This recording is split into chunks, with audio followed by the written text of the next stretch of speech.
Hello, my name is Jason, and now you're watching the final episode of VFX of Calm Night Moon. This was a series of tutorials about the stuff I made to make the music video of Calm Night Moon for my album No Respect for Those Who Give Up. By the way, the music video is already released on my YouTube channel. Fuck, it's hot here. By the way, the music video is already released on my YouTube channel. I'm gonna leave the link in the description below. When I released the video about cloth simulation, they asked me to release a video about hair.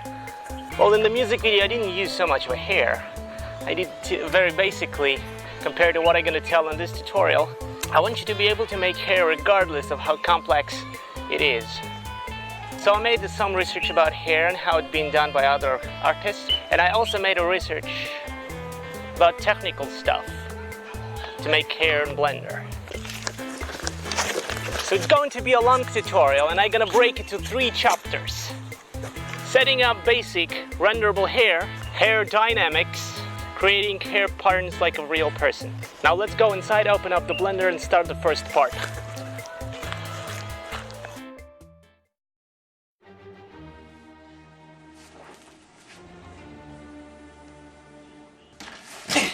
Let's dive in.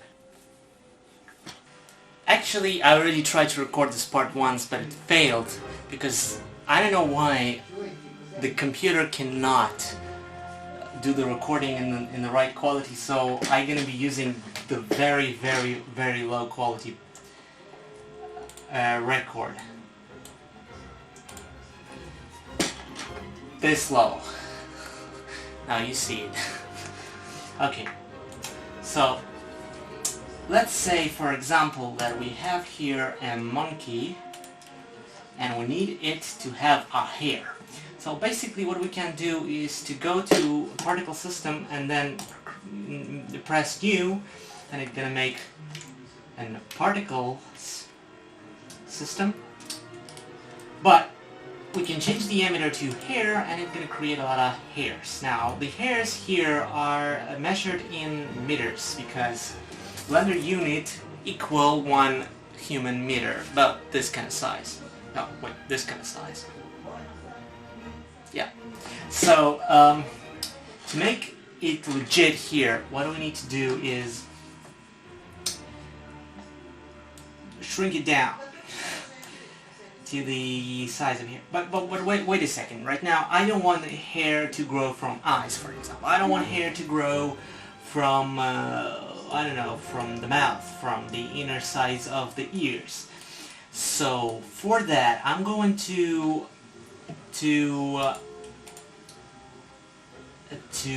a weight paint mode, and I'm gonna create a vertex group called hair, and I'm gonna paint where do I want the hair to be only. All right. And also where I do not want it to be. Let's add here a little bit. So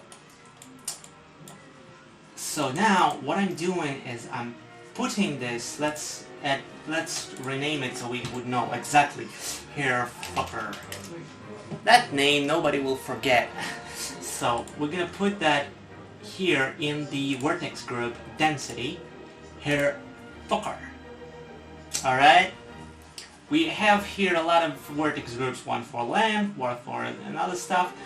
So, for example, now you can see that the hair grows just from the hair fucker, from where I drew it to grow. Alright? We have now number, if we can see here, number of thousands of hairs. We can like make it less, make it more. Let's put it on 100. We don't need more than that. Our hair dynamics we're going to touch in the next chapter. And children is a very interesting thing. What we can do with that is it's going to duplicate a hair. Let's say we had 1 hair. Let's put it on 1. Yeah, we have this 1 hair. Do you see it? So with children, it's already 10 hairs in the viewport and 100 hairs if you're gonna render it, let's just get the render. It's gonna be more, 100 in the render. Now, for what you need those, it's gonna be like that. So the point of children is to minimize the time you need to bake the thing. For example, in this situation you have just one hair that needs to be baked as a simulation, and just one hair is actually the hair that contains some information. All the rest of the hairs, they're simulated from that one hair. It's like the duplicants around it with some random shape. So when you simulate, now it's going to be like nothing. It's just going to be simulating this one hair. And after the simulation, in the rendering, it doesn't simulate another 100 hairs. It already have this one simulation. It just duplicates it 100 times around, and you have the density of the hair. It's for example, like if I was simulating just one hair for this part that does, for example, this waving, and it would duplicate it 100 times. Now you can make some changes with it. For example, use some effects like that, for example. So that, for example, will make the hair. Let's say like that. Will make more of my hair. You see, it's more of a. The hairs are closer together on the root and more open on the tip. So that's what I created here. You can create the opposite effect for a punk rocker hairstyle. You can also use the shape value here to like increase, decrease the fallout. For example, with the shape value, do you see, we can see clearly the polygon edge here. So what I want to do now is to try to soften it out, and for this I'm going to use this steps value. If I increase that, the hair gonna become more soft. Do you see that? Now the point is, these steps here are increased in a display thing. So that's just for the display. If we're gonna render it, it's not gonna be that soft. Why? Because the render steps are still low at 3. So if we're gonna put here 7, then it's gonna be rendering also good. That's a very, very needed thing to know. Because sometimes people like, oh, I see it's good here, then they put render and they think like, what the fuck, like I don't have the good render when it looks so good in the preview. Alright, that's why. Okay. Now, what else you need to know? The brushing. For example, you have, let's turn off this children and add, let's say 1,000 hairs, right? You want to make it look something different than what it looks right now. So you can go to particle edit, and here you can use, for example, the comb, which is like this thing right here. See what it does? It's brushing my hair, right? So with this thing comb, you can brush the hair of this guy as whatever you want. Now currently it recognizes the shape of the mesh it holds on, detectometer, alright? So you can close it and then it goes through, and that's funny. But sometimes you need this, sometimes you don't. Alright, now also what do you have here? You have smooth, which is gonna be doing this crap. You have add, which is gonna, let's say you need more hair here. You can just draw, let's say, a name. You have length, that's gonna make it longer and shit. You get puff, which is gonna puff it and shit. You can cut, which is gonna cut it and shit. And you get weight, about which I'm gonna talk in the next chapter, so hold on. This video is long, I already told you that. And yeah, then you have the radius, which is the radius of the brush, the strength, which is the strength of the brush, and some options that I'm gonna talk later on the 3rd chapter, because they're mostly for the stuff that I'm gonna talk then. Alright, so basically what we did now, we created it here. Now, how do we render it? Now, if I just press the F12 to render it, we can see some bullshit here, right? Because we rendering in the Blender render. And now that has a little difference between Blender render, internal render, as somebody calls it, and the cycles render, which everybody knows today and everybody uses today, but still I want to teach you to be able to use both of them.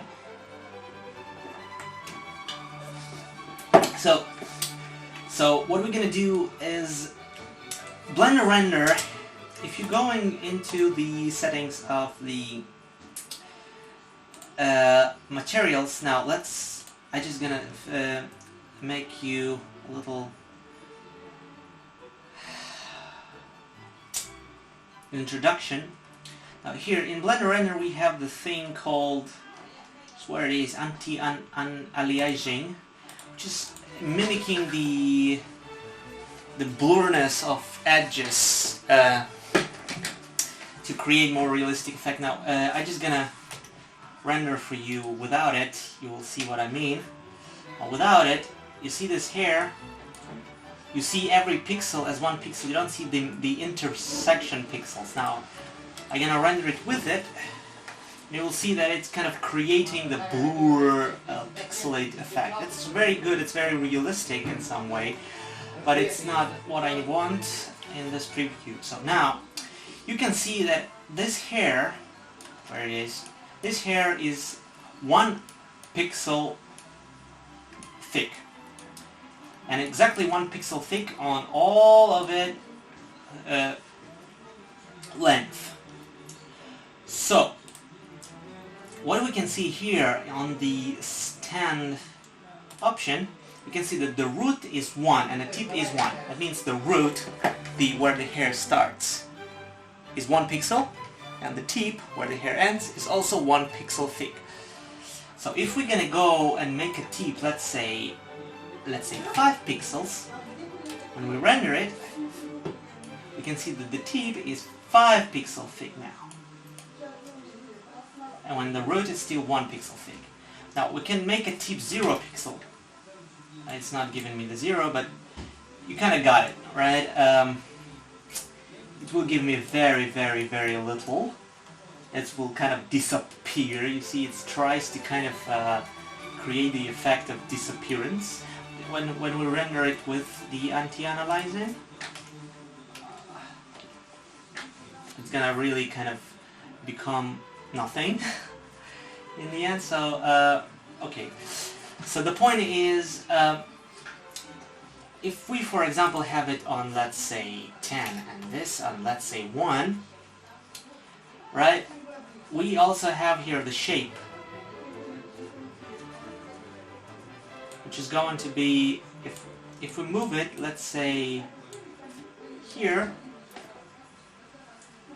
what's creating, that's keeps the root until almost the end over here, and then it expands to the tip value. If we're going to do it the opposite, it's going to do the opposite thing. It almost doesn't hold the root value, it straight goes to the tip value. So, but if it's right in the middle, it fades perfectly from the root to the tip value. That's a very good thing to know. Now, in cycles, let's switch to cycles. You also has the settings, but not in here. See, you don't have here anything. Even if you put hair thing, you don't have here anything, right? So where do you have it in cycles? You have it inside the particle settings here. So here you have the root and the tip, but cycles doesn't use the pixels here. It's using the Blender units. So Blender units, one Blender unit is a meter. It multiplies it by the scaling value of 0.01 of 0.01, which we can see here. So the point is, it takes, for example, let's say it says root 1 and tip 0. It takes the root 1, multiplies it by 0.01, makes it very, very, very small, but it's still too thick, I guess, for a hair. So what I do is I change it all the time. Now it's rendering pretty slowly because it's actually creating the 3D mesh. It's not just drawing lines, it's creating the real 3D mesh there, and then it's kind of rendering the 3D mesh out. Now it's actually, you can kind of make a different rendering settings here about how to render it, and here if you put it up it's gonna be more quality, but it's gonna take more time. But you know, you can leave it like this and it always will gonna look good. Now here we also have, what you need to know is how do you choose the material for it. Here in render you can choose the material for it. For example, we have two of them. One of them I want the thing to be, and the other one, let's say green, I want the actual hair to be, so I'm choosing the green one. No, wait a second, the green one. Yeah, the green one. Now I just want to put the green also here. Forgot. Oh, wait a second, something is wrong. Yes. Sign. Yeah. Now, again. No. One. Yes. So the hair is green. The thing is not green. Works. Yeah, pretty good, pretty well, pretty fantastic. Good. So now you can kind of create your own hair. If you want to know how to make it dynamic and shit, look the next chapter. I'm gonna make a little break.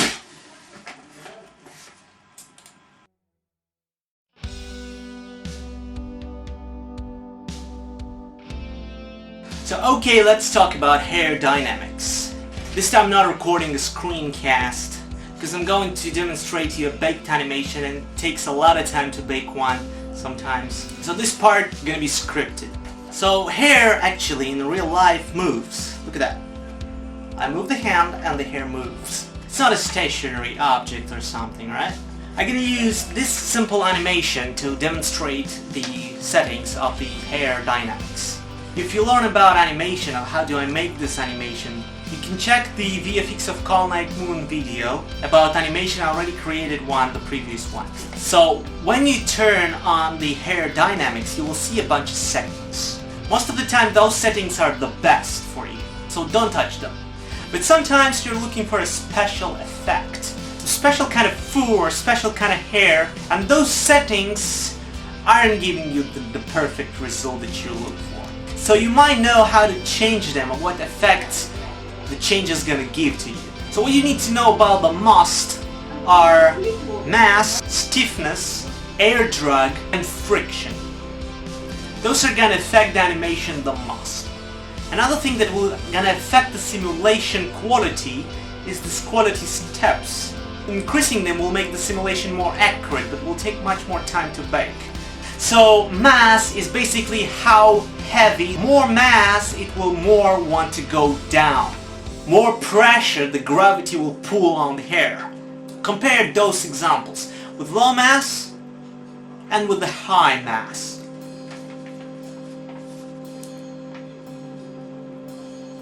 The stiffness is more about the question, was the hair done from paper or was the hair done from metal?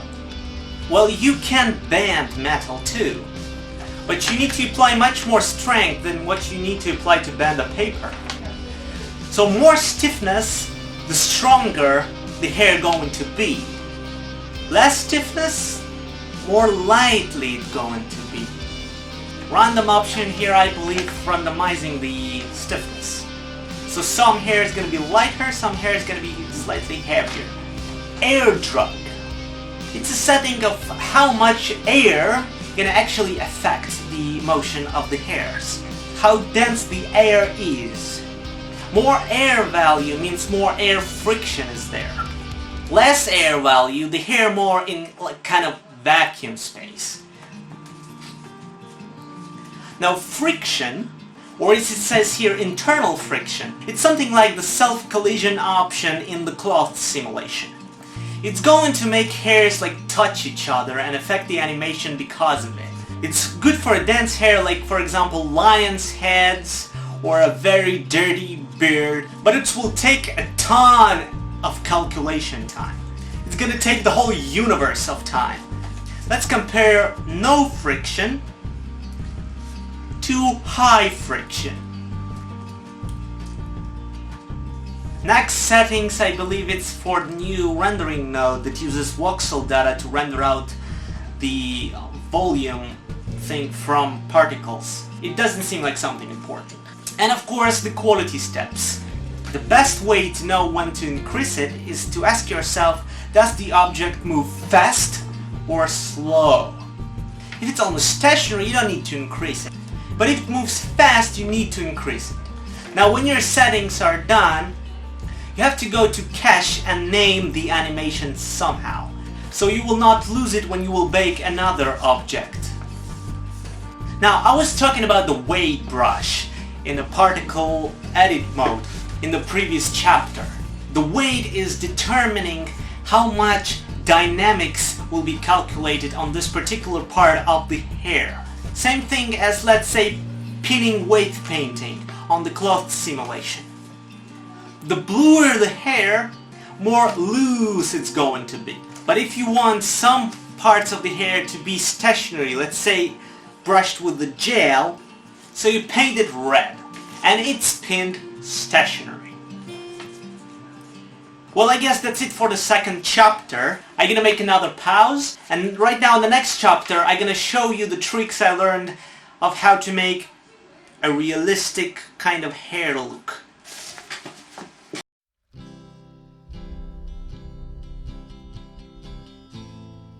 Okay, unfortunately it took me too long to make, so it's already second day I'm working on this tutorial. I just edited the second chapter and written this one. So I need to give a credit to Kent Trammell from cgcookie.com on teaching me this technique. He has a full course on his website just about it. I'm gonna leave the link in the description below. I got it for free and you're gonna get it for free too, I guess. Anyway, I'm gonna present the core ideas of this course in this video, so you could do it quicker, I guess. So there are two main core points. One is that you're not brushing the hairs with all the large amounts of it, but you're creating single hairs with very thick children patterns on them, because actual hair is separated in those thick lines groups.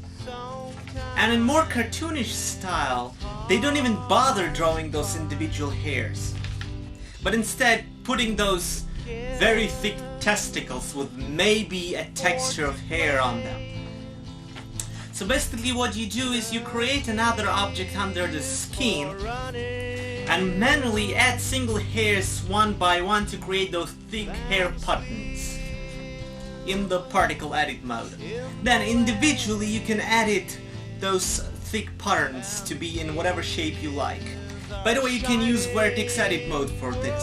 There you can subdivide and delete vertices of the hairs, similar to editing the mesh. Also, you can get crazy in making children effects of any kind. Play with those till craziness so it will look good and pleasing to you. And a second thing to keep in mind that you can always do more than one particle system on the object. You can do thick patterns separately from the thin patterns around it.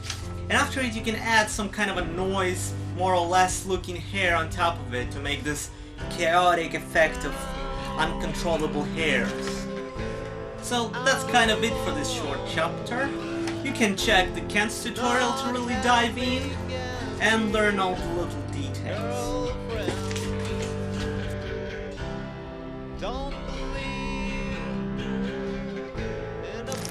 So that was the VFX of Call Night Moon. We shot the music video, we played with little girls, we made a lot of visual effects. And by the way, I was so dumb expecting somebody to really send me something from the stuff that I taught them on the tutorials, but nobody did. But actually, if you still want to do it, if you will discover it like a few years later, you can send me on my Twitter, I'm gonna retweet it. Anyway, my name is Jason. Goodbye. What's the point? In the soul, if love was such a stupid cage.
to be young, or just a little girl. I'm breaking this stupid cage to be able to really love.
When I go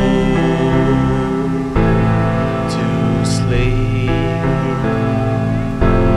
I have kids in my mind. Sometimes it's too cheap. Sometimes it's too hard to find.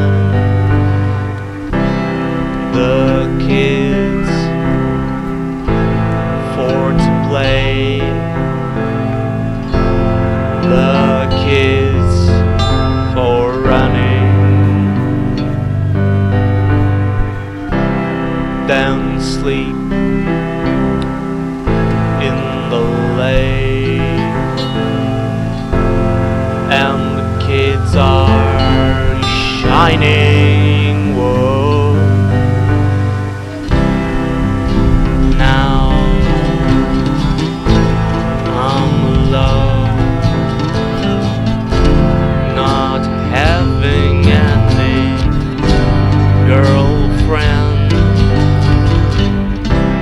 Don't believe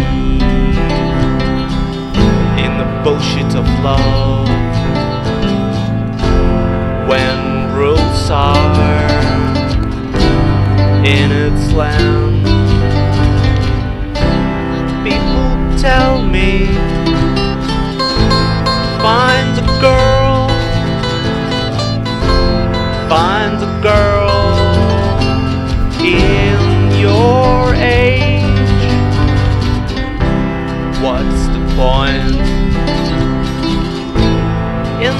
old.